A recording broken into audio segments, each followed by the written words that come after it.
Hello बच्चों, हम बड़े होने के दौरान हम अक्सर सोचते हैं कि इतने सारे नियम क्यों है। ये नियम घर पर, स्कूल पे, सड़क पर और खेल के मैदान पर होते हैं और ये नियम हम सबको पालन करना है। इतने सारे नियम पालन करना बहुत मुश्किल है और कई बार हम कुछ नियमों को तोड़ते भी हैं।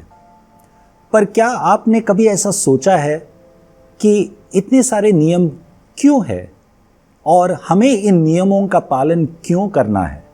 नियमों का सबसे पहला समूह परमेश्वर स्वयं ने लिखा था और परमेश्वर सिनाई पर्वत पर मूसा को 10 आज्ञाएं दी और इन 10 नियमों को व्यवस्थाएं या आज्ञाएं कहा जाता है। परमेश्वर ने इज़राइलियों को 10 आज्ञाएं क्यों दी?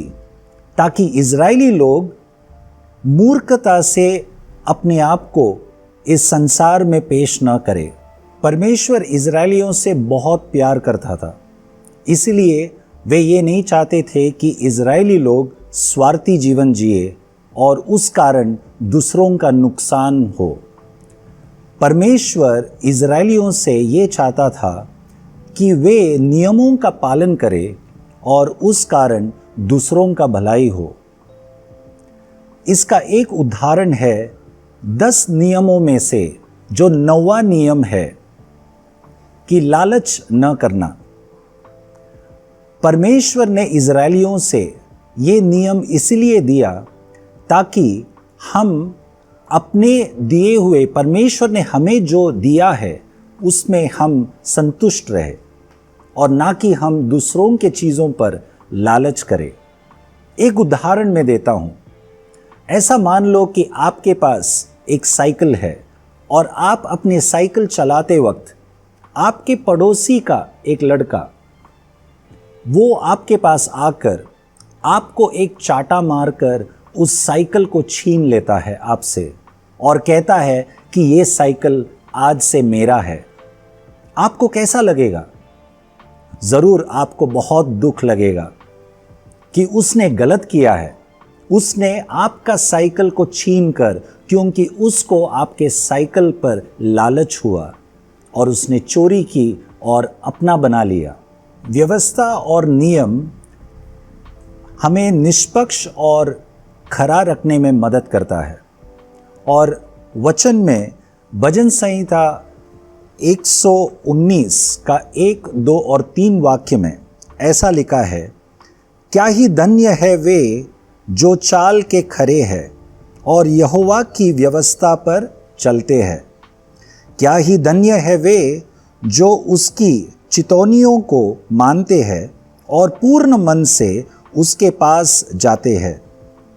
फिर वे कुटिलता का काम नहीं करते, वे उसके मार्गों में चलते हैं। इन वाक्यों से हम 2 चीज़ सीखते हैं। जब हम व्यवस्था और नियम का पालन करते हैं तो परमेश्वर हमें आशीष देता है। परमेश्वर हमारे व्यवस्था का पालन करने से बहुत प्रसन्न होता है।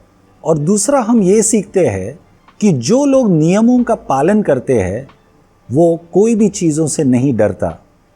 जो नियमों का पालन करते हैं उनके ऊपर दंड नहीं होता, बल्कि दूसरी ओर जो लोग नियमों का पालन नहीं करते उनके ऊपर दंड की आज्ञा होता है और कई लोगों को जेल भी होता है।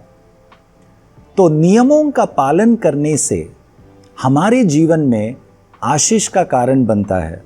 हम आज़ादी से जा सकते हैं, परंतु नियमों का पालन करने के लिए हमारे खुद के बल या शक्ति से यह संभव नहीं है, बहुत मुश्किल है।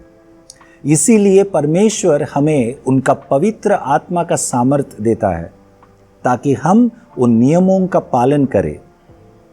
तो क्यों ना हम परमेश्वर से प्रार्थना करें और मांगे कि परमेश्वर हमें वो पवित्र आत्मा दे ताकि हम केवल नियमों का पालन ही न करें, परंतु हम नियमों का पालन करने में क्षमता रखें।